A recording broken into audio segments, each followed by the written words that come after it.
জোনবাই ভাল পোৱা ল'ৰাজন।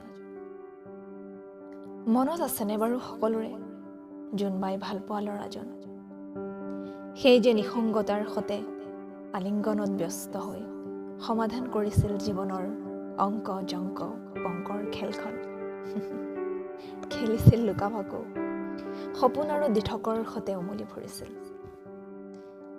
আশা আকাংক্ষা ৰং আৰু হেঁপাহৰ আৱেগত ৰাখিছিল সকলোৰে মনৰ খবৰ আৰু বিচাৰি ফুৰিছিল পুতলাৰ মৰম আৱেগ অনুভূতিবোৰ। এতিয়া যে খবৰেই নাই তেওঁৰ, নাজানো ক'ত বা আছে তেওঁ, কিহত বা ব্যস্ত আজিকালি। পায়নে বাৰু আমাৰ খবৰবোৰ? লয়নে উমান আমাৰ আৱেগবোৰৰ কৰি খাটিয়াল?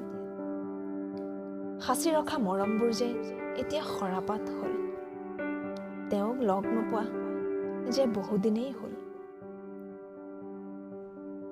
শুনিছিলোঁ তেওঁ হেনো জোনবাইৰ দেশলৈ গৈছিল, আশাৰ জোনাক সোণালী সপোনৰ ৰাত বিচাৰি আৰু মৰমৰ পোহৰ বিচাৰি। হয়তো তেওঁ পাহৰিলে আমাক, প্ৰয়োজনো হয়তো নোহোৱা হ'ল আমাৰ, কিন্তু আমি যে পাহৰি যোৱা নাই তেওঁক। সপোনবোৰ বাস্তৱ হওক, আশাবোৰ ৰঙীন হওক আৰু মৰমবোৰে পূৰ্ণতা পাওক, এয়াই আমাৰ কামনা সদায়। আহিবা পুনৰ সপোন ৰাজ্যৰ পৰা উলটি, মুখত লৈ এমুকুৰা হাঁহি। বাট চাই ৰম তোমালৈ সদায় জানা, জোনবাইৰ দেশৰ পৰা উভতি আহা, অ' মোৰ জোনবাই ভাল পোৱা দাদা। ধন্যবাদ।